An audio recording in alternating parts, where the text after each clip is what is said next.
Buenos días a todos. Bueno, mi nombre es Laura Suárez, para los que no me conocen, soy interna. Y el tema que vamos a abordar hoy es semiología psiquiátrica. Antes de empezar, yo les hago una pregunta. ¿A quiénes de ustedes les gusta el dulce? Las gomitas. Bueno, a los que les gusta el dulce, al final vamos a hacer un Kahoot y los 3 primeros lugares van a tener premios, así que presten atención. El contenido de la charla de hoy, pues vamos a ver qué es el examen mental, la clasificación, y vamos a dividir cada uno de los ítems del examen mental. Entonces, ¿qué es el examen mental? Es un instrumento que utilizamos en semiología psiquiátrica para nosotros poder ver cuáles son los signos y los síntomas que tienen los pacientes y con eso poder hacer un diagnóstico. Entonces, en psiquiatría, como en muchas otras especialidades, ustedes primero van a hacer un diagnóstico sindromático frente a lo que ustedes identifican que el paciente tiene y posteriormente hacen un diagnóstico etiológico. Entonces, a lo largo del examen mental, ustedes van a tener que responderse a 3 preguntas. Una es, ¿quién es el paciente? O sea, ¿quién es la persona que yo tengo al frente? La segunda es, ¿cómo padece? Lo que lo motiva a su consulta, es decir, cuáles son los signos y síntomas que ese paciente tiene. Y la última es, ¿en qué áreas del funcionamiento psíquico se pone en manifiesto el efecto de la patología que sufre? Es decir, si esos síntomas y signos se ven reflejados en una alteración a nivel del pensamiento, a nivel del juicio o el raciocinio, a nivel de la actitud, del afecto. O sea, ¿en qué me afecta ese paciente y cómo él me manifiesta eso? Entonces, dentro de la clasificación, que esto realmente no es una clasificación real, por decirlo de alguna forma, es más bien como por temas de practicidad y para uno intentar aprender y entender un poco mejor el orden del examen mental. Entonces vamos a tener elementos del vivenciar, instrumentos del vivenciar y los aspectos básicos de la personalidad. En los elementos del vivenciar está la sensopercepción, el pensamiento, la afectividad y la psicomotricidad. Y en los instrumentos del vivenciar, la conciencia, la atención, el lenguaje, la memoria, las funciones prácticas y la conducta. Y en los aspectos básicos de la personalidad, que realmente no es un tema del que vamos a hablar hoy, porque ya eso sería un tema aparte, pero tenemos que tener en cuenta que muchos de esos signos y síntomas se van a dar de acuerdo a un tipo de personalidad en específico. Es como en otra especialidad, en cualquier otra especialidad, si tenemos un síndrome coronario agudo, por ejemplo, en medicina interna, nosotros sabemos que a pesar de que tengamos 2 pacientes que tienen la misma patología, los signos y los síntomas de esos pacientes puede que no sean los mismos. Lo mismo pasa en psiquiatría. Tenemos 2 pacientes que tienen rasgos de personalidades diferentes y esos pacientes van a tener signos y síntomas diferentes a pesar de que tengan, por ejemplo, ambos un trastorno depresivo mayor. Entonces, lo primero que nosotros tenemos que evaluar es el porte. Entonces, allí eso es lo primero que nosotros hacemos cuando el paciente entra por la puerta y ni siquiera hemos entablado una conversación con él. O sea, es lo que nosotros físicamente podemos observar del paciente.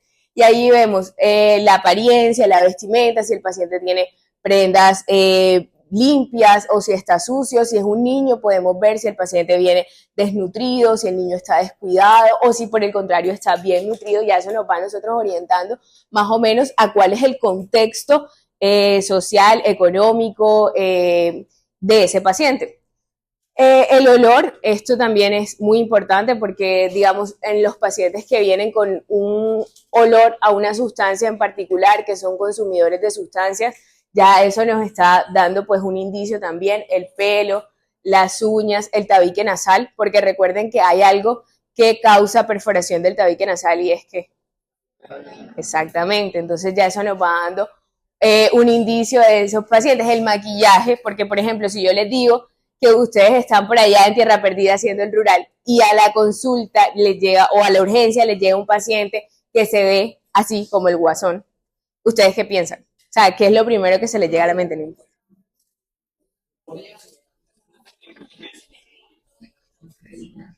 O sea, es un paciente que ustedes saben que se sale fuera de lo común o de lo que ustedes esperarían encontrar en una persona que no tenga ningún trastorno mental. Y efectivamente, o sea, para los que se vieron la película saben que él tenía un trastorno mental y entre los muchos trastornos que dicen es un trastorno de la personalidad, o una esquizofrenia también, y además de eso él padecía, como un dato curioso, de una afección pseudovulvar, que es lo que le causaba a él que se riera, tuviera crisis de risas en momentos en los que no uno espera que la persona reaccione de esa forma.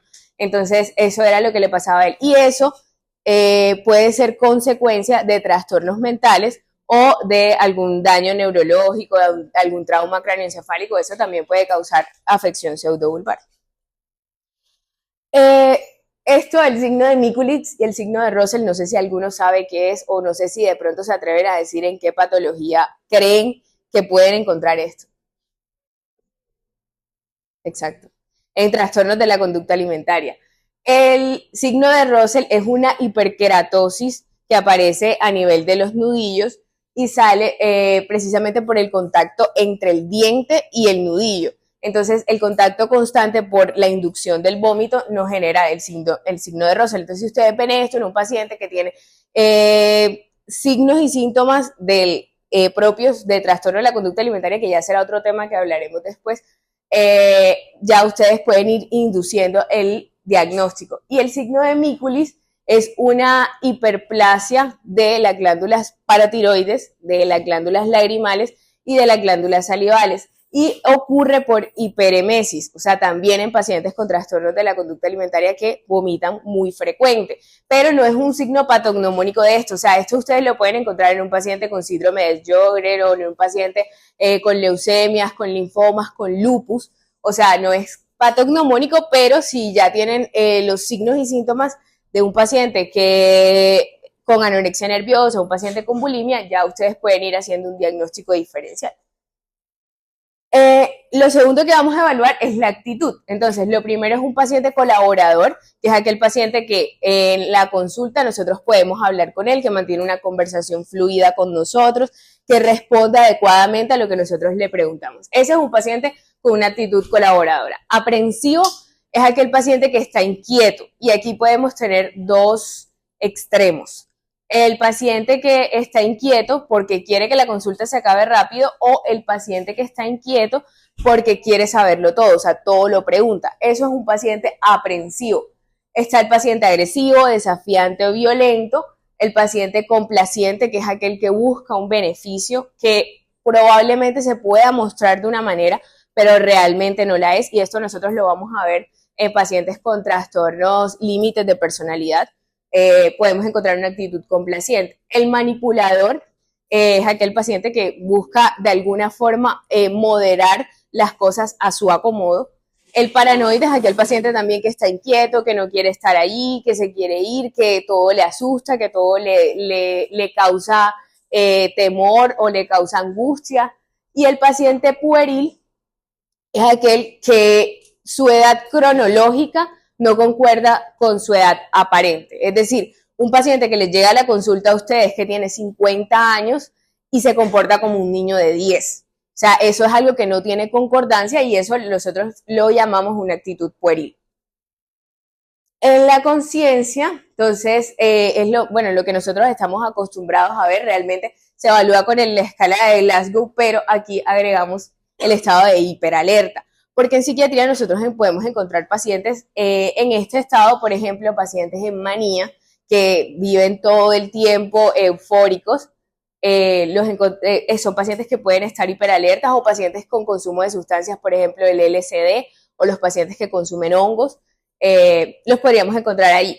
El alerta, pues, es un paciente con el que yo estoy hablando, que está despierto, que me responde, independientemente que no sea coherente lo que me responde. Si me responde y está despierto, es un paciente alerta. El somnoliento es aquel paciente que está dormido, pero él atiende al llamado. Es decir, si yo, por ejemplo, llamo, José está dormido, yo le digo, José, él atiende, y mientras yo lo estoy estimulando, o sea, mientras yo le hablo, él está despierto. Yo lo dejo de estimular, o sea, le dejo de hablar, y él vuelve a caer dormido. El paciente estupuroso es aquel que ya no reacciona al llamado, ya no atiende al llamado, sino que atiende a los estímulos dolorosos. El coma es el paciente que ya no atiende a los estímulos dolorosos, sino que ya tiene reflejos. Y por último sería un paciente muerto. En la atención, y digamos que de aquí en adelante, para que sea más fácil como entender o memorizar, por decirlo de alguna forma, la relación entre lo que significa la palabra, es más fácil, digamos que tomen una base de la palabra y aprendan que eso se relaciona a algo. Entonces, por ejemplo, prosexia hace referencia a la atención. Entonces, todo lo que ustedes vean con prosexia están evaluando atención. Entonces, si yo les pregunto qué es un paciente euproséxico, ¿qué creen que es? Exacto, es un paciente que tiene un foco atencional y atiende a ese foco atencional. Por ejemplo, en este caso, ustedes están en una charla, su foco atencional en este momento sería yo dándoles la charla. Pero un paciente hipoproséxico, por ejemplo, sería aquel que tiene un foco atencional, pero lo pierde muy fácilmente y entonces tiene varios focos atencionales. Es una labilidad en la atención. Y la hiperprosexia sería completamente lo contrario. Es aquel paciente que, por ejemplo, está pensando en que está viendo el tablero y está pensando en el tablero, a pesar de que yo, por ejemplo, estoy aquí dando una charla y él está pensando es en el tablero. Y puede que incluso tenga el celular sonando y le esté vibrando en la pierna y a pesar de eso no atiende ese estímulo. O sea, es un estímulo selectivo al cual él decide aprender, atender e ignorar todos los demás estímulos que están a su alrededor. La pseudoprosexia es una falsa atención y esto ocurre, por ejemplo, en los pacientes que tienen un trastorno depresivo, en los que ellos no atienden a estímulos externos, sino que atienden a estímulos internos. Capaz y han tenido alguna vez a alguien con algún trastorno de ansiedad o algún trastorno depresivo que les dice que siente los latidos de su corazón o que siente que suenan sus intestinos o escucha su respiración. Eso es un paciente con pseudoaprosexia que no está atendiendo lo que está afuera, pero sí atiende digamos, lo de su cuerpo como tal. Y la aprosexia es literalmente sin atención y a esto, o sea, realmente para decir que un paciente está aproséxico tendría que estar muerto. Entonces, para que lo tengan ahí en cuenta. El pensamiento, nosotros evaluamos 3 cosas en el pensamiento. Pero primero, para decir que una persona tiene un pensamiento normal, tiene que ser un pensamiento que es lógico, que es flexible, es decir, que permite la retroalimentación, o sea, permite decir yo estoy equivocado y me retroalimento de lo que tú me dices. Y es un pensamiento que tiene que tener un objetivo y un final. Entonces, en el origen, nosotros vamos a evaluar si el pensamiento es lógico, que es lo que les acabo de mencionar, o si es ilógico, que sería un pensamiento que se contradice ya sea con la realidad o que se contradice entre las ideas. Por ejemplo, decir que el cielo es rojo, o sea, es algo que se contradice porque ustedes saben que en la realidad el cielo no es rojo. El curso, aquí vamos a hablar de la velocidad del pensamiento y nosotros para poder evaluar la velocidad del pensamiento necesariamente tenemos que evaluar la velocidad del habla. Entonces, en el curso hablamos de taquixiquia, bradixiquia, que taquixiquia sería un pensamiento acelerado y bradixiquia sería un pensamiento enlentecido. Y lo evaluamos de nuevo con la velocidad del habla. La mente en blanco, nosotros muchas veces hemos dicho como que no, tengo la mente en blanco, pero literalmente siempre estamos pensando en algo.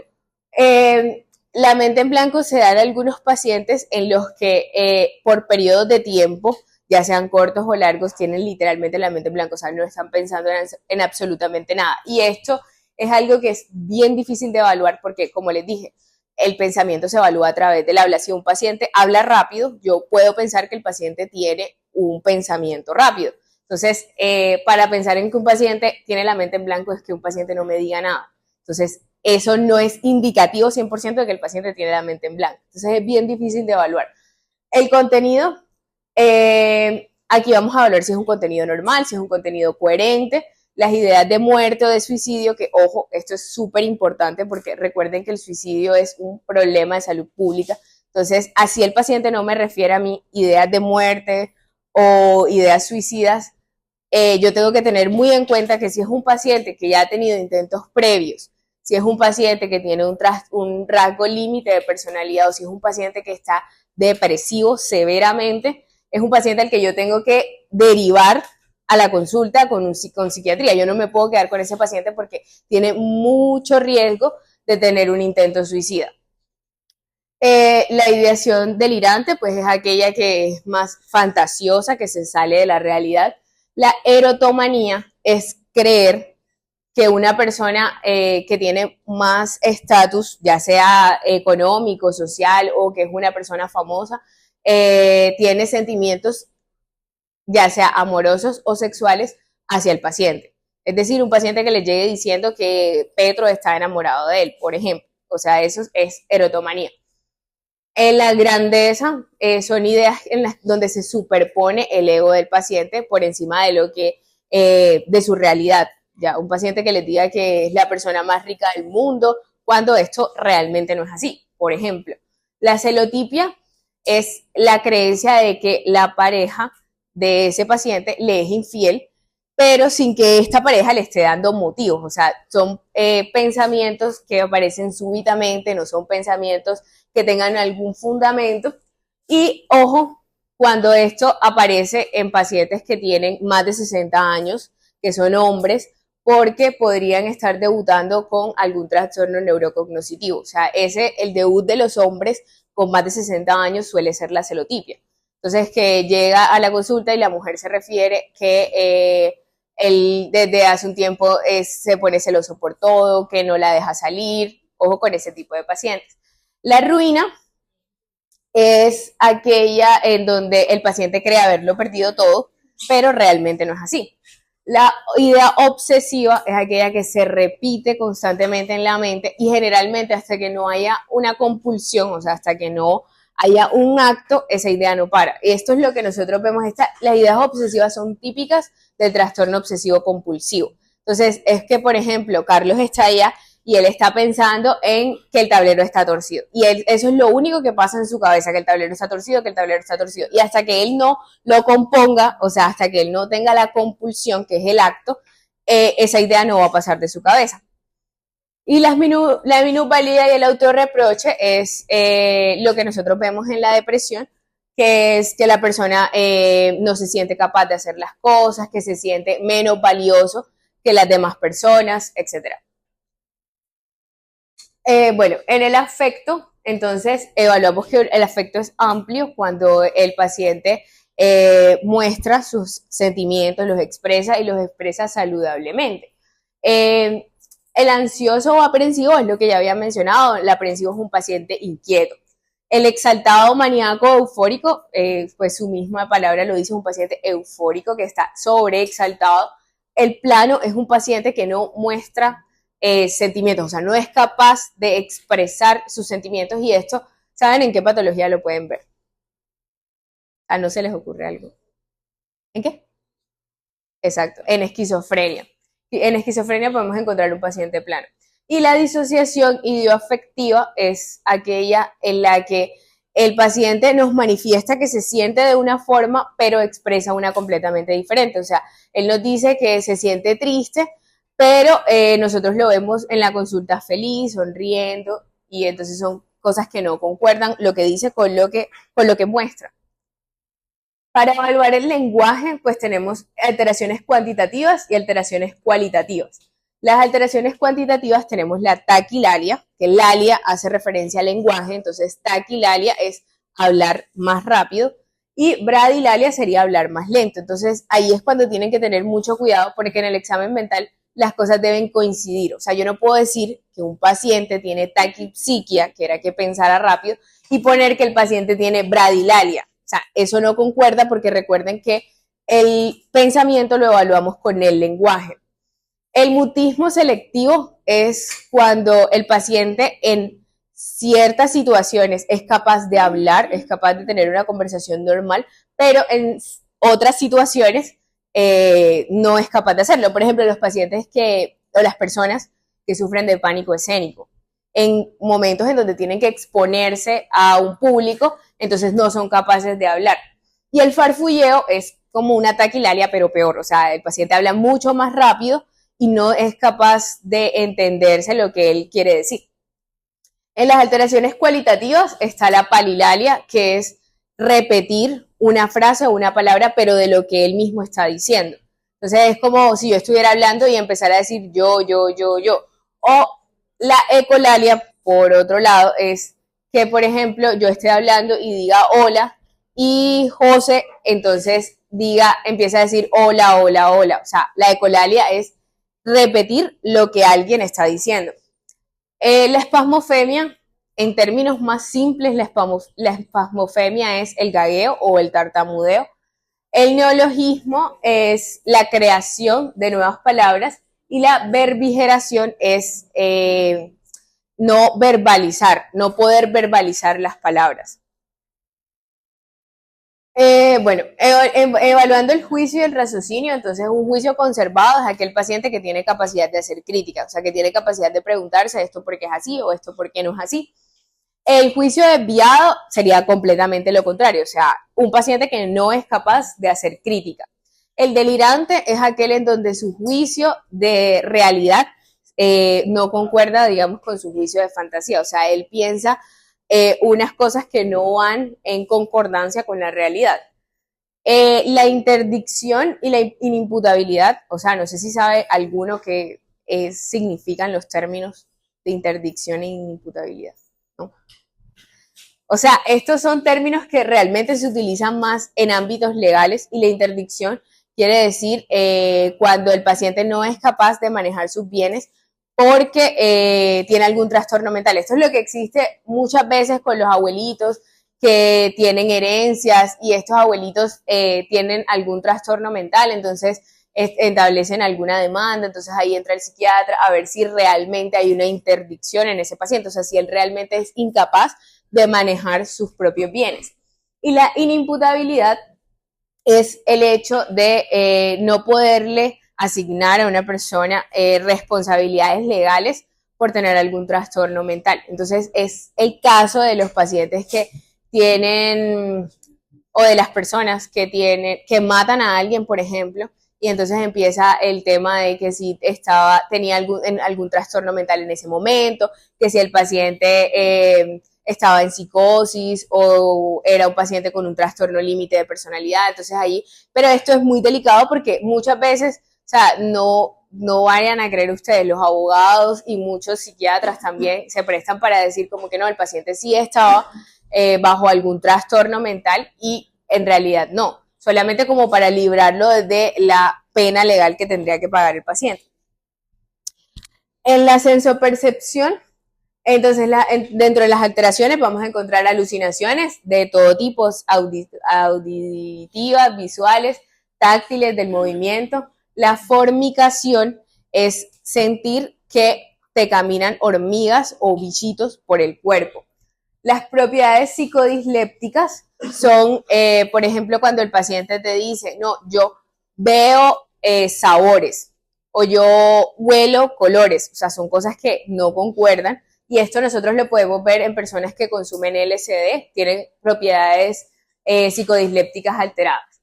Y dentro de las alucinaciones olfativas, ojo con los pacientes con cacosmia. O sea, no sé si los idos de pronto recuerdan cuando el doctor Scaff decía que las alteraciones tanto del gusto como olfativas no eran, e incluso las auditivas no eran propias de los trastornos mentales. Entonces, aquí van a darse cuenta de algo y es que, por ejemplo, la cacosmia, en el único trastorno mental que ustedes lo podrían encontrar es en un trastorno depresivo mayor con síntomas psicóticos. Si el paciente no tiene un trastorno depresivo mayor con síntomas psicóticos y tiene cacosmia, o sea que es que te huela mal, que te huela a popó literalmente cuando no huele a popó, entonces ustedes tienen que pensar ya en algo más orgánico. Y entonces ahí, por ejemplo, una actividad uncinada, o sea, una actividad eléctrica del uncus aumentada podría generar esto, una epilepsia del lóbulo temporal, una masa a nivel del sistema nervioso central. Entonces ya ahí hay que buscar una causa más orgánica. En los flashbacks, que son como recrear en tu mente un recuerdo traumático, ojo que los flashbacks son recuerdos traumáticos de algo que nosotros hayamos vivido que nos marcó. Y las pseudoalucinaciones son como una falsa alucinación en donde, por ejemplo, no sé si han visto los pacientes con trastornos de ansiedad que ellos muchas veces manifiestan que escuchan voces, entre comillas, pero que ellos saben que esas voces no son reales. O sea, digamos que el paciente escucha una voz que le dice que no va a poder hacerlo.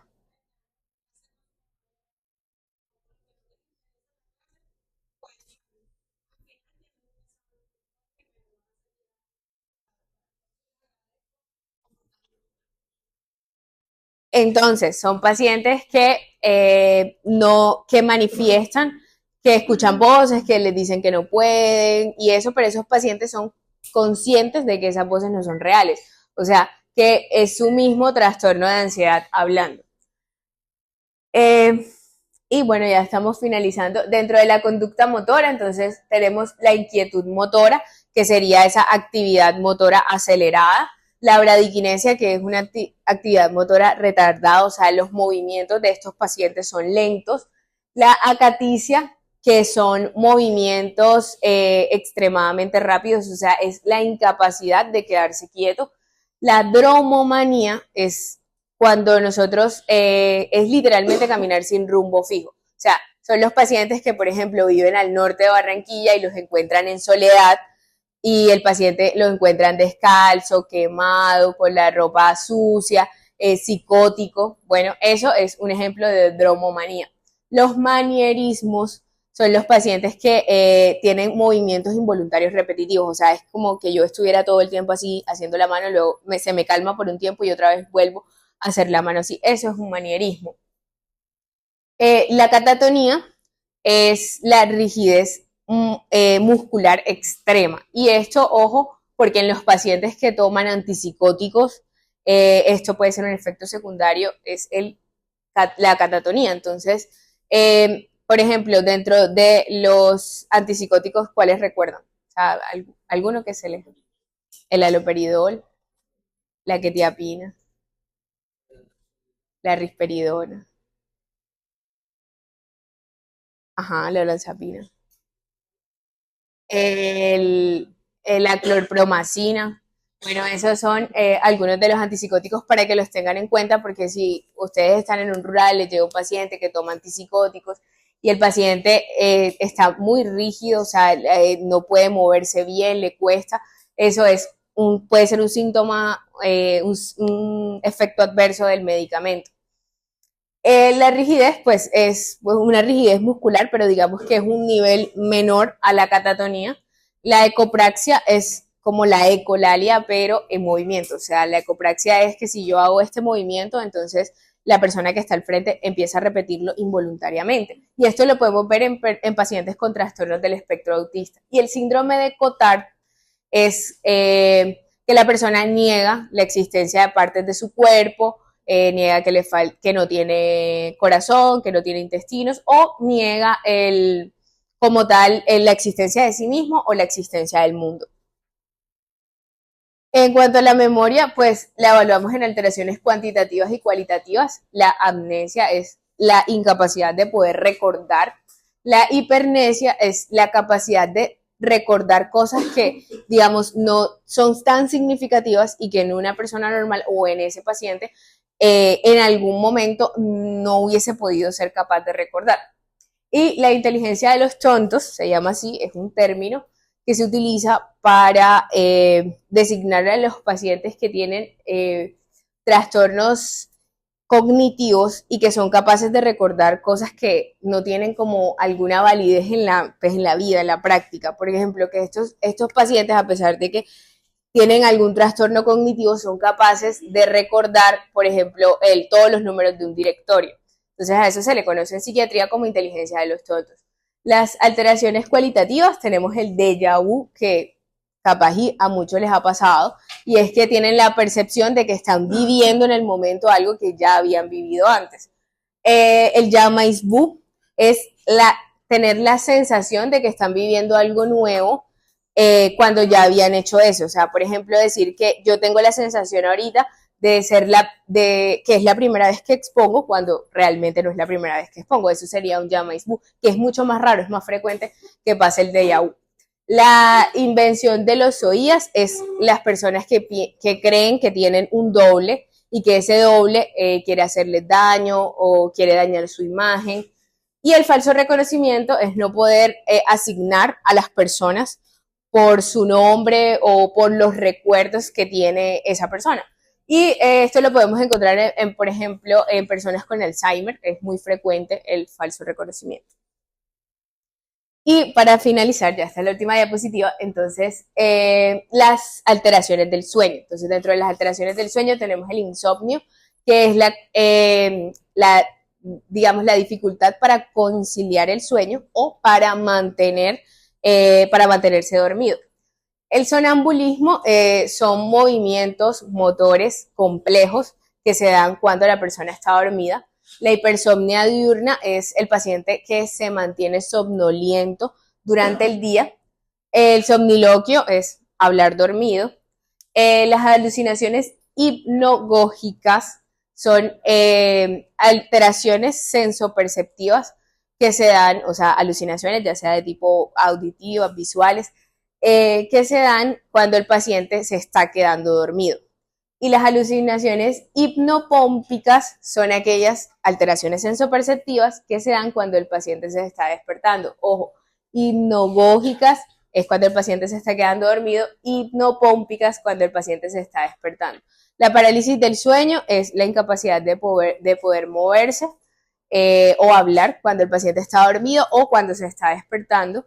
La narcolepsia es la capacidad de caer en sueño REM cuando el paciente tiene un estímulo muy fuerte, es decir, cuando tose o llora o se ríe, es capaz de caer en sueño REM. Recuerden que el sueño tiene dos ciclos y dentro del ciclo del sueño están dos momentos, el REM y el no REM. El REM son los movimientos oculares rápidos, de ahí su nombre, y el no REM son los no movimientos oculares rápidos. Entonces, dentro del sueño REM es donde hay mayor actividad eléctrica, es donde el paciente pues va a tener movimientos oculares rápidos y va a tener un sueño más profundo. Entonces, estos pacientes cuando tosen o cuando se ríen muy fuerte, pueden caer en ese sueño profundo. Y eso sería todo. Muchas gracias.